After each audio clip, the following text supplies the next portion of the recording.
আসসালামু আলাইকুম। Queen island of বাংলাদেশে সবাইকে স্বাগত জানাচ্ছি।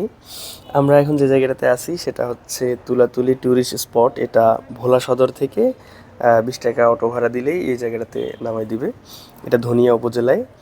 তো মূলত তুলাতুলি বাজারকে কেন্দ্র করেই এই ট্যুরিস্ট স্পটটা হয়েছে মেঘনা নদীর তীরে, এবং এখানে সানসেট দেখা যায় খুব চমৎকার। আমরা এখানে দু একটা ছবিও তুলে নিই সানসেট দেখার আগে। আচ্ছা, যাই হোক, এখানে কিভাবে আসি সে বিষয়ে তো বলবোই। তার আগে একটু ভোলা জেলা সম্পর্কে ছোটোখাটো দু একটা তথ্য একটু দিই। আমি একটু আগেই বলছি যে ভোলাকে বলা হয় কুইন আইল্যান্ড অফ বাংলাদেশ, কারণ এটি বাংলাদেশের বৃহত্তম একটা দ্বীপ জেলা। এবং আমরা যদি এর ম্যাপটা একটু খেয়াল করি তাহলে দেখবো যে এর চারপাশেই হচ্ছে নদী, যার কারণে এটা একেবারে হালাল একটা দ্বীপ। যা হোক, এই দ্বীপটার পূর্ব নাম হচ্ছে দক্ষিণ শাহবাজপুর, এবং এটি 1235 সালের দিকে তৈরি হওয়া শুরু হয় এবং 1300 সালের দিকে এখানে চাষাবাদ শুরু হয়। তার ঠিক 200 বছর পরে, অর্থাৎ 1500 সালের দিকে পর্তুগিজ এবং মগ জলদস্যুরা এই দ্বীপে ঘাঁটি স্থাপন করা শুরু করে। তো এই ভোলা দ্বীপ যেটা আছে এটার নামকরণটা খুবই চমৎকার একটা কাহিনী আছে এর পেছনে। বেতুয়া নদী একসময় খুবই প্রশস্ত নদী ছিল। তো সেখানে একজন বয়স্ক মাঝি ছিলেন যার নাম হচ্ছে ভোলা গাজী পাটনি।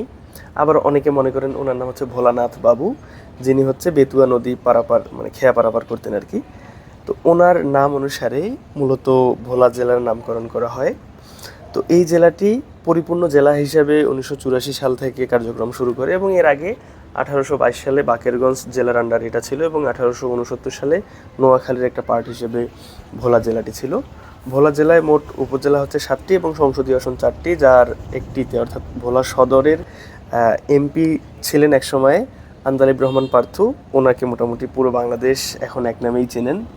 এবং ভোলাকে রিপ্রেজেন্ট করা বীরশ্রেষ্ঠ হচ্ছে বীরশ্রেষ্ঠ মোস্তফা কামাল। উনি ভোলারই সন্তান। তো এই ভোলা ঢাকা থেকে যাতায়াত ব্যবস্থার একমাত্র মাধ্যম হচ্ছে লঞ্চে করে যাতায়াত করতে হবে, যেহেতু এর চারপাশে হচ্ছে নদী দিয়ে বেষ্টিত এবং এটি একটি দ্বীপ জেলা।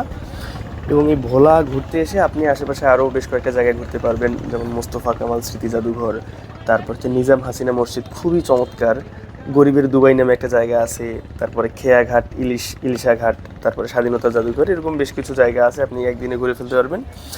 আর ভোলার বিখ্যাত জায়গা হচ্ছে চর মনপুরা, তারপরে হচ্ছে চর কুকরিমুকরি। এই জায়গাগুলো যাওয়ার জন্য আপনার হাতে সময় নিয়ে আসতে হবে 2-3 দিন। একদিনে আপনি হয়তো পারবেন না, সদর থেকে এখান থেকে চর ফ্যাশন অনেক দূরে। সো ওই চিন্তা বাদ দিয়ে আসতে হবে যে একদিনে যদি আপনি পুরো ভোলা ঘুরতে চান, তাহলে মানে ভোলা সদর থেকে ওই দিকে গিয়ে ঘুরতে চান, তাহলে এটা মোটামুটি ইম্পসিবল। আপনি এক সপ্তাহ সময় নিয়ে আসলে ভোলা পুরোটাই সুন্দর দেখতে পাবেন।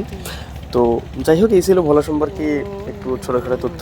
আমরা এই জায়গায় এসে দেখলাম তুলাতুলিতে এসে লোকজন মাছ ধরতেছে নদীর পাড়ে, তারপরে নদীর পাড় দিয়ে নৌকা পার হচ্ছে। এই যে এই জায়গাটায় মূলত আমরা এখানে ঢুকছি 20 টাকা দিয়ে। এরকম বেশ কয়েকটা হচ্ছে রেস্টুরেন্ট টাইপের আর কি আছে, যেগুলোতে 20 টাকা দিয়ে ঢুকলে ওরা খুব সুন্দর করে সাজাই গুছায় রাখছে।